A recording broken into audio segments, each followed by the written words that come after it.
1062 The Voice of Love, Kekasih Tuhan masih melanjutkan kebersamaan kita dalam program Bincang Pagi bersama dengan Pendeta Andri Purnawan, Gembala Sidang, bukan Gembala Sidang namanya ya, hamba Tuhan dari GKI Darmo Satelit ya. Saya terbiasa ngomong begitu salah, mohon maaf Pak. Karena di GKI tidak ada yang namanya Gembala Sidang Mbak ya. Betul, GKI itu menganut sistem yang namanya kolektif kolegial. Kolektif kolegial. Jadi panggilannya hamba Tuhan gitu ya. Yang pendeta ya. Tuhan, yang menggembalakan sebuah jemaat itu bukan hanya pendeta tetapi bersama penatua. Jadi melibatkan awam. Oke, baik. Pandemi dan pembaharuan ciptaan itu tadi topik yang kami sampaikan. Kekasih Tuhan, silakan Anda bisa bergabung bersama dengan kami. Sebelum menanggapi pertanyaan yang sudah masuk, Pak, tadi seperti sebelum kita jeda ya, ada banyak stigma-stigma yang negatif atau sesuatu yang hari-hari ini tuh bagi banyak orang itu sebuah aib dalam tanda petik ya. Ketika seseorang atau bahkan hamba Tuhan mungkin meninggal karena COVID, ada yang malu, ini menjadi sebuah aib bagi keluarga. Padahal harusnya tidak seperti itu. Apa yang bisa Bapak sampaikan kepada kekasih Tuhan? Bagaimana cara kita memandang secara benar cara mati seseorang? Karena beberapa waktu lalu ada yang tanya, Pak, kok ada hamba Tuhan kena COVID? Apakah Tuhan tidak melindungi begitu? Ya, perlindungan Tuhan bagi umatnya itu kan bukan hanya perlindungan yang sifatnya fisik atau material. Bahwa memang benar di dalam teks Alkitab ada teks-teks yang menunjukkan bahwa ketika seorang itu tidak baik kondisi fisik dan materialnya, mengindikasikan bahwa di masa lampau dia melakukan dosa. Ada itu teks-teks Alkitab tentang itu. Tetapi tidak semua teks Alkitab bicara demikian. Bahkan Tuhan Yesus pun wafatnya dengan cara disalib, sebuah kematian yang hina. Atau kalau kita mungkin mengatakan, loh, Tuhan Yesus kan Tuhan memang sengaja begitu. Muridnya Tuhan Yesus 12. Iya. Gak ada yang matinya enak. Betul, murid Yesus 12. Saya mau begitu, Mbak Wahyu sudah bisa mengantisipasi. Murid Yesus 12 matinya nggak ada yang enak. Lalu dalam sejarah kekristenan juga dikenal dengan para martir. Orang-orang Kristen martir. Oke, itu kan martir karena iman. Nah, bagaimana dengan kalau orang meninggal karena penyakit? Kecelakaan. Dibunuh. Ya, dibunuh. Kalau dibunuh sih biasanya orang merasa, dia menjadi korban. Tapi kalau kecelakaan atau penyakit orang, ini karena bla bla bla bla. Nah, saya melihatnya begini, Mbak. Bagaimanapun juga kita ini kan masih manusia yang terbuat dari darah dan daging. Jadi meski ada jaminan perlindungan, jaminan keselamatan, tetapi jaminan utama itu tidak bersifat fisik atau material. Bahwa pada akhirnya tubuh kita akan hancur. Sehingga orang Kristen itu tidak diukur dari cara matinya atau cara diberlakukan seperti apa ketika mati. Ada yang berdebat ya, harus dikubur atau boleh dikremasi. Itu perdebatan yang kaitannya dengan, sampai hari ini masih dilakukan ya perdebatan. Perdebatan teologis itu bahkan yang saya kira itu bertolak pada aspek material, pada aspek fisik. Padahal ketika kita bersekutu dengan Allah, persekutuan kita itu adalah persekutuan di dalam roh. Bahwa ada orang meninggal karena sakit, karena dibunuh, karena kecelakaan, lebih baik sikap yang perlu kita nyatakan adalah prihatin, berbela rasa, empati, solider, empati, daripada ngurusi hal-hal yang sifatnya spekulatif dan negatif. Saya ingin mencontohkan misalnya ini, jemaat mula-mula itu memberikan sebuah teladan yang luar biasa dalam Kisah Rasul 11 misalnya, Mbak. Ayat 27 sampai 30 saya bacakan. Jadi pada waktu itu datanglah beberapa nabi dari Yerusalem ke Antiokhia. Seorang dari mereka yang bernama Agabus bangkit, dan oleh kuasa roh ia mengatakan bahwa seluruh dunia akan ditimpa bahaya kelaparan yang besar Ini kelaparan karena penyakit, kelaparan karena wabah. Hal itu juga terjadi pada zaman Claudius, sekitar tahun 41 sampai 54 Masehi ini. Lalu murid-murid memutuskan untuk mengumpulkan suatu sumbangan sesuai dengan kemampuan mereka masing-masing dan mengirimkannya kepada saudara-saudara yang diam di Yudea. Hal itu mereka lakukan juga, dan mereka mengirimkannya kepada penatua-penatua dengan perantaraan Barnabas dan Saulus. Nah, dari sini kita melihat ketika ada kesusahan, wabah, kelaparan yang sudah dinubuatkan oleh Agabus tadi, jemaat itu tidak berdebat, oh ini akhir zaman. Juga tidak mengatakan, oh ini pasti ada yang berdosa. Tetapi yang mereka lakukan adalah menghimpun solidaritas. Diceritakan mereka malah ya. mengumpulkan sumbangan. Maka kalau ada hamba Tuhan atau orang yang kita kasih, yang kita kenal itu sakit atau meninggal karena sakit COVID, yang perlu kita lakukan adalah suntikan support moral, support spiritual. Kalau kita tidak berani misalnya hadir di pemakaman, ya tentu memang itu tidak direkomendasikan. Setidaknya kita memberikan penguatan pada mereka. Jangan bikin statement yang malah membuat mereka sedih ya, keluarga sedih. Keluarga sedih, sudah hendak menghibur, malah menggosipkan, disiarkan kemana-mana, diceritakan kisah hidup dan kisah kematiannya. Saya kira itu justru tidak bijaksana. Oke. Baik. Itu sikap kita, panggilan kita sebagai orang percaya di situasi seperti ini. Ini hal yang praktis, tetapi itu menunjukkan siapa Anda dan siapa yang berkuasa dalam hati dan hidup Anda. Pak, kita tanggapi pertanyaan. Ada Bapak Roy yang bergabung. Shalom, selamat pagi Pak. Saya mau tanya, ada 2 pertanyaan. Pertanyaan pertama, bagaimana caranya beradaptasi sekolah online pakai gadget? Apa tidak malah main game terus Pak saat orang tua tidak sempat mengawasi? Itu pertanyaan pertama. Mau ditanggapi dulu atau saya bacakan kedua? Bacakan yang kedua dulu. Saat pandemik ini, seberapa jauh perlambatan pertumbuhan ekonomi yang terjadi? Karena sangat berpengaruh pada semangat kerja saya, Pak. Terima kasih dan mohon pencerahannya. Sorry, apa? Sangat berpengaruh sebelumnya tadi? Perlambatan pertumbuhan sangat berpengaruh pada semangat kerja saya. Seberapa jauh perlambatan pertumbuhan ekonomi yang terjadi karena sangat berpengaruh pada semangat kerja saya, Pak? Oke, untuk pertanyaan kedua ini di luar kemampuan saya. Bukan ahli ekonomi ya. Betul, saya bukan ahli ekonomi, tapi yang jelas itu menjadi bagian dari perubahan peradaban di tengah pandemi.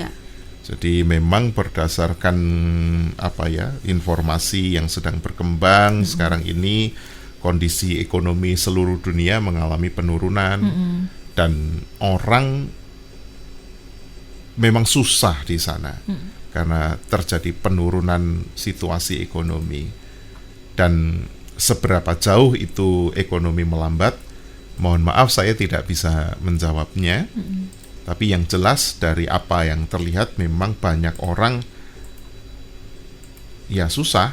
Para pengusaha ya misalnya yang saya kenal mengatakan pendapatannya menurun sampai 95%.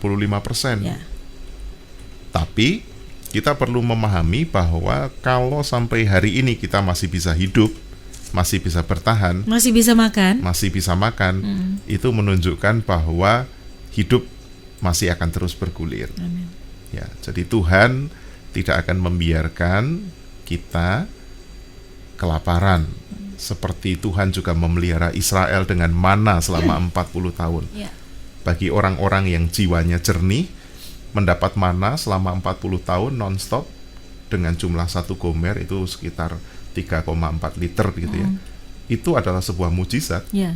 Tapi bagi orang-orang yang gelisah, mereka akan melihatnya bahwa saya cuma dapat mana. Bosen, minta daging lalu minta kembali ke Mesir. Seperti orang misalnya di momen pandemi, penghasilannya turun, ekonominya merosot. Waduh, saya ingin kembali ke masa sebelum pandemi. Dan itu membuat kita gagal di dalam perjalanan pembebasan, perjalanan pembaharuan iman yang Tuhan sedang kerjakan. Tentu dalam situasi seperti sekarang semuanya susah. Kita yang bisa kita lakukan adalah saling membantu atau saling menolong di dalam kelebihan kita masing-masing. Dan juga di tengah kekurangan kita harus berbagi. Lalu pertanyaan soal tadi sekolah online, apakah nggak main gadget terus? Ada 7 hal, Mbak. Sebetulnya ini bisa jadi topik bincang pagi lain tersendiri kali, tapi saya akan secara singkat. Pertama, sediakan tempat belajar yang baik, gitu ya. Lalu sediakan akun khusus. Jadi kalau dalam satu handphone atau satu laptop ini kan bisa dibuat 2 akun.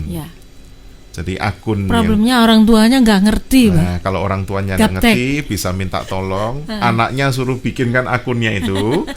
Dan akun untuk belajar itu tidak diinstal game, media sosial, dan sebisa mungkin ada parental control ya. Betul, ada parental control. Lalu juga prinsipnya dalam sekolah online pun materi-materi sekolah itu kalau bisa dicetak, saya menyarankan dicetak. Mungkin orang berkata, loh kita kan harus paperless gitu. Tapi berdasarkan penelitian terakhir, penggunaan kertas untuk keperluan sekolah dan segala macam itu tidak menyumbang kerusakan lingkungan. Dan itu baik untuk mata, untuk kesehatan gitu ya. Lalu jarak, baik untuk mata pencarian juga, Pak. Betul. Nggak ngabisin kuota. Betul.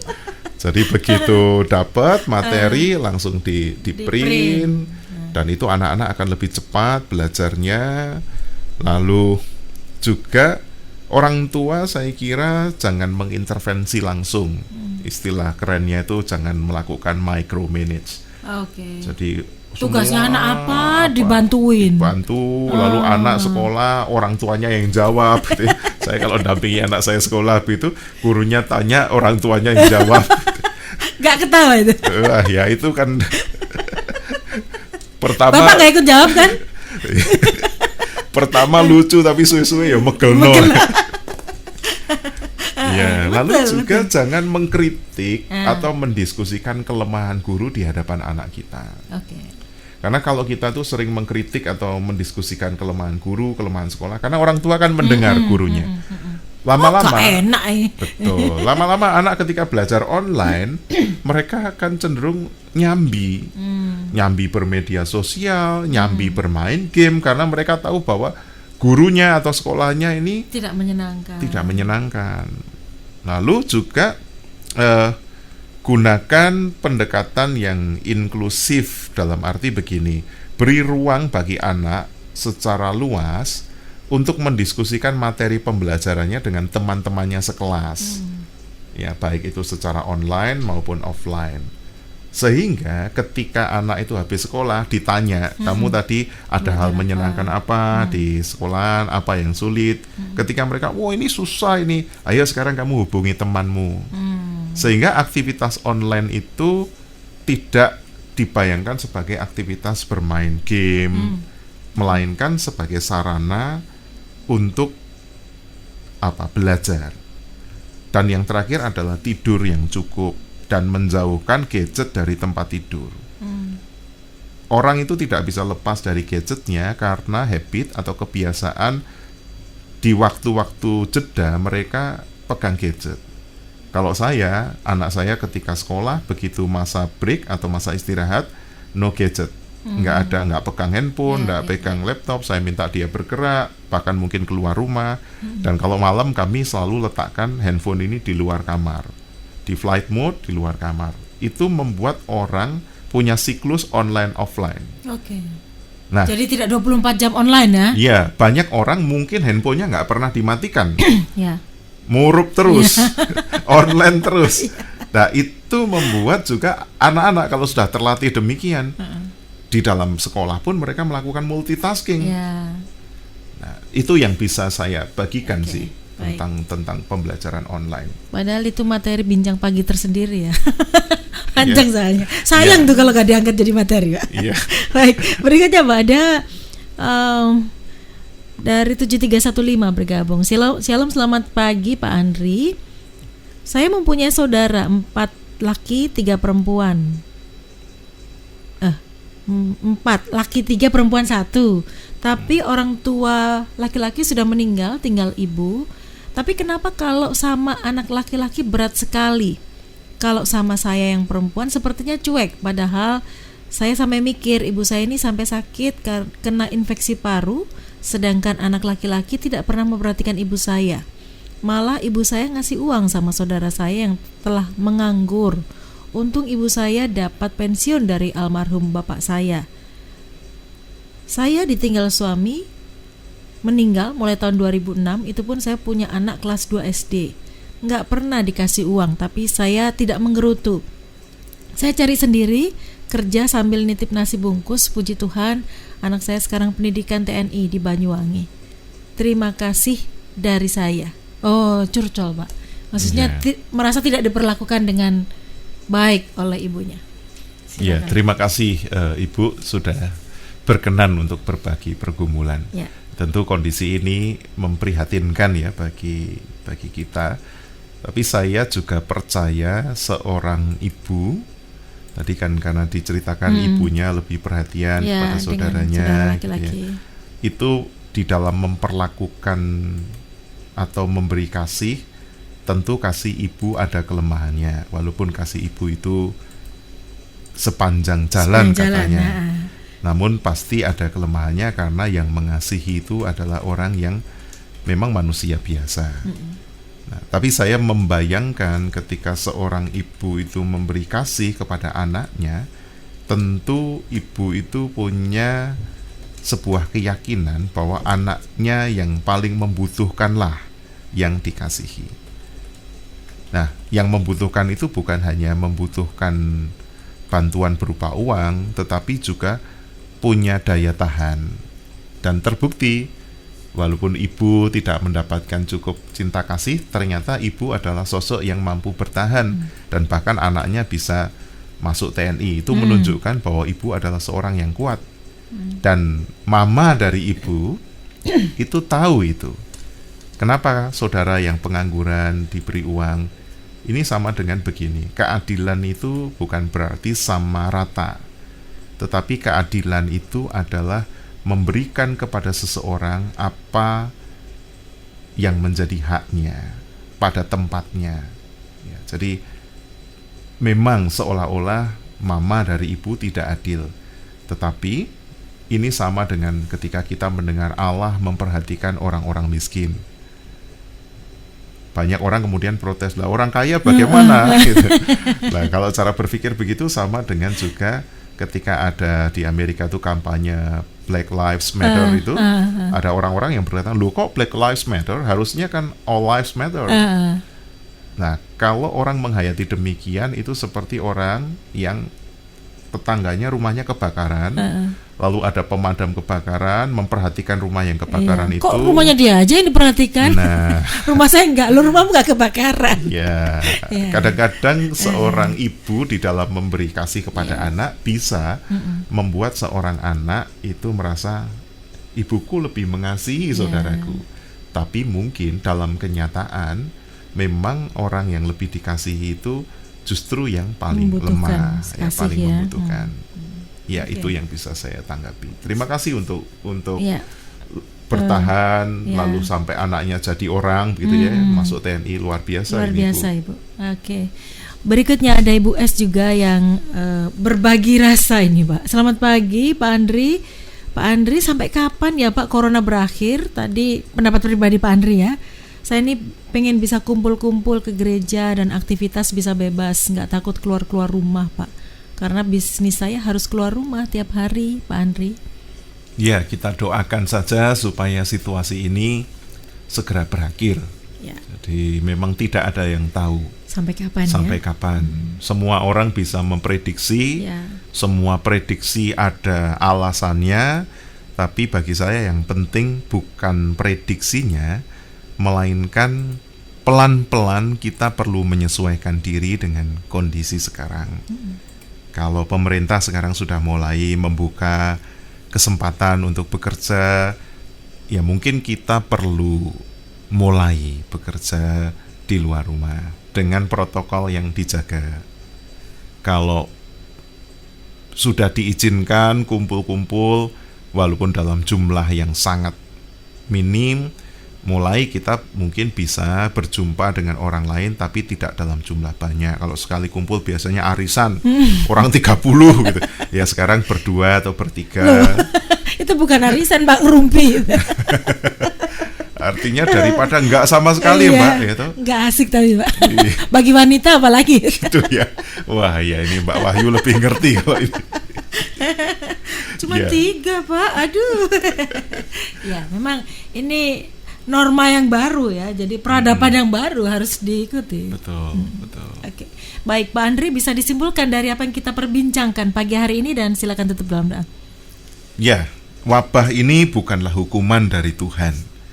Wabah ini juga bukanlah tanda-tanda dunia akan kiamat. Tetapi wabah COVID-19 dalam penghayatan iman saya adalah sarana pembaharuan yang Tuhan sediakan bagi kehidupan untuk mendatangkan kebaikan bagi kita. Allah membaharui cara berpikir, membaharui peradaban, membaharui cara beriman, dan membaharui bumi. Meskipun ini berat, kita perlu bersyukur. Bersyukur sebab sampai dengan saat ini kita masih tetap bertahan. Dan kita perlu yakin bahwa Tuhan selalu punya cara untuk menata kehidupan umatnya di tengah-tengah perubahan. Oleh karena itu, mari turut menari di tengah-tengah perubahan, turut dibaharui dalam peradaban yang sedang diubahkan oleh COVID-19. Mari kita berdoa. Bapa, terima kasih ketika kami menghirup udara pagi, kami juga boleh menghirup hikmat Tuhan yang kami dapat lewat percakapan sesehari kami. Kami berdoa, kiranya Engkau memberikan kekuatan bagi setiap kami, secara khusus para pendengar Radio Sangkakala. Tuhan, Engkau menuntun langkah kami, sehingga kemanapun kami pergi, Engkau menutup bungkus kami dengan perlindungan. Kiranya setiap kami senantiasa sehat dan dilimpahi damai sejahtera. Dan Tuhan juga memberkati Mbak Wahyu bersama dengan seluruh kru Radio Sangkakala. Kiranya pelayanan radio ini boleh terus bergulir dan makin banyak orang diberkati, sehingga kemuliaan Tuhan semakin sempurna. Kiranya damai sejahtera Allah yang melampaui segala akal memelihara hati dan pikiran kami hari lepas hari, sekarang sampai selama-lamanya. Amin. Amin. Pak Andri, terima kasih sudah menjadi berkat pagi hari ini. Dan Sama-sama. memberkati, Pak. Sama-sama, Pak. Dan kekasih Tuhan, tentu sudah kebersamaan kita dalam program Bincang Pagi. Kekasih Tuhan, dimanapun Anda berada, mari kita sikapi situasi yang kita hadapi hari-hari ini dengan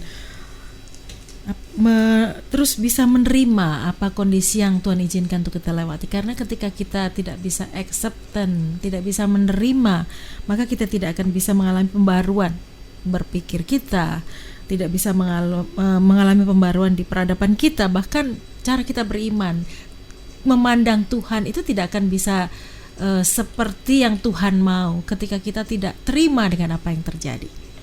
Mari tetap bersyukur di tengah-tengah situasi yang sedang kita hadapi hari-hari ini, dan percayalah ada hal baik yang Tuhan ingin didik buat Anda dan saya.